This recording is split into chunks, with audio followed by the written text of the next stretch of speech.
Eh ben, écoutez, j'avais commencé cette semaine avec les fans d'Arnaud Montebourg Oui. et je vais la finir avec les fans de Manuel Valls. Oui, j'ai une vie qui fait rêver. Je sais, mais ne vous inquiétez pas, je vais la partager avec vous. Je suis là pour ça aussi. Alors hier, je suis allé regarder le débat de la primaire au QG des soutiens de Manu. C'était dans un bar du 12e arrondissement de Paris qui était pour l'occasion sous haute protection. Je vous raconte même pas. Autant vous dire que la farine était interdite dans tout l'arrondissement. Si vous aviez une soirée crêpe à Doménil, c'était même pas la peine d'y penser.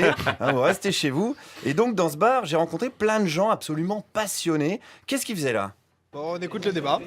Alors vous arrivez à entendre quelque chose? On n'entend rien du tout. Non, mais bon, du coup on s'est rabattu sur la bière. Voilà, excellente initiative, excellente initiative. Je sais pas ce qui saoule le plus d'ailleurs entre les deux, la bière ou le débat. Je serais pas étonné si un mec en bagnole se faisait contrôler positif au débat de la primaire d'hier. Une phrase de François de Rugy, ça va, mais deux, bonjour les dégâts.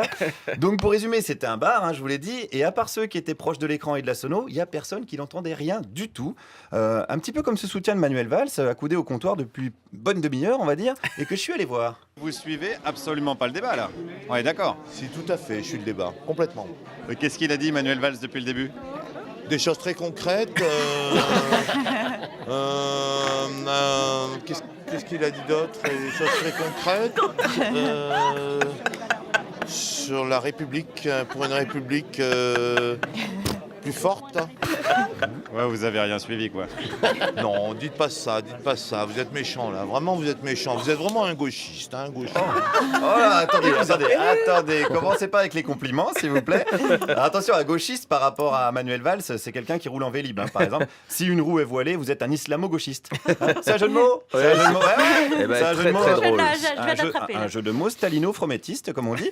Mais revenons donc à notre anti-gauchiste auto-proclamé de gauche, mais quand même pas trop.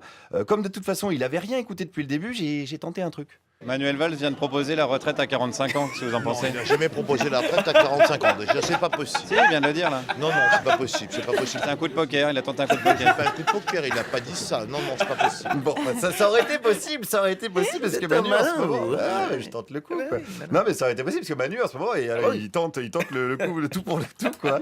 Il dit qu'il a changé, il est sans complexe, c'est vrai, maintenant il est contre le 49.3, il veut défiscaliser les heures sup, il dit que c'est le candidat de la révolte, c'est le roi du grand écart, c'est le Nadia Comaneci de la primaire, Manu.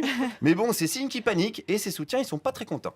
Déjà, je vous dis, France Inter, quand on prend quelqu'un à l'antenne le matin, quand Manuel Valls est invité, on ne prend pas un auditeur qui va insulter Manuel Valls quand même. Alors, il n'a pas insulté, il a dit qu'il était content. Minimum. Il a fait quoi alors? Il a dit qu'il y avait 66 millions de Français qui voulaient lui mettre une gifle. Il n'y a que lui qui le pensait, franchement, il n'y a que lui qui le pensait. Il y en a peut-être 65 millions. Non, pas 65 millions, il doit y avoir 20 millions. Oh bah ça va. Quand tu te présentes à une élection et qu'il y a un tiers du pays qui veut te claquer la gueule, tu peux y aller. Le terrain est propice, je dirais. Alors évidemment, la gifle, on la préfère électorale, et elle pourrait d'ailleurs arriver dimanche soir. J'ai testé un petit cas pratique auprès d'un autre soutien de Valls. Bon, imaginons s'il y a un deuxième tour, Jean-Luc Benamias, Benoît Hamon, vous votez qui? Non, mais je suis militant socialiste et je m'investis presque tous les jours pour que voilà, j'ai pas ce choix-là au second tour. Oui, ça c'est la langue de bois, mais en vrai. Mais de la langue de bois. Ouais, mais imaginons. Je serais bien embêté. Ah, il est donc pas préparé à la vague Jean-Luc Benamias, celui-là, ni même au raz-de-marée Sylvia Pinel, on ne sait pas. Ça va lui faire tout drôle dimanche soir.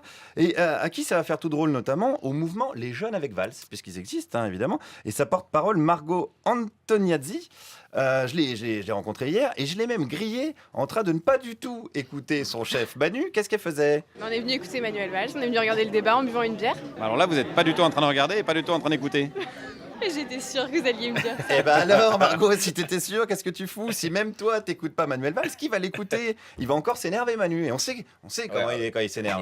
Il devient tout rouge, il a la veine du cou qui gonfle. Là. On dirait Rocco Siffredi dans ses meilleurs gros plans.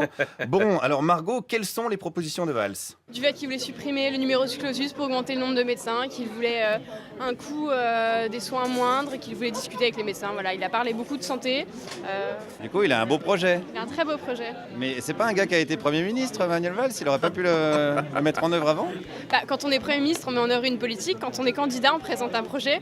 Et plus Premier ministre, il est candidat. Mais pourquoi il l'a pas fait alors du coup quand il était Premier ministre? Parce qu'il menait la politique de François Hollande. Eh ben voilà, tout est de la faute de François Hollande, forcément maintenant qu'il est cramé. Manuel Valls, c'est donc le type qui conduit le corbillard et qui accuse le Maccabée à l'arrière de le ralentir. Avec Manuel Valls, le changement, c'est navrant.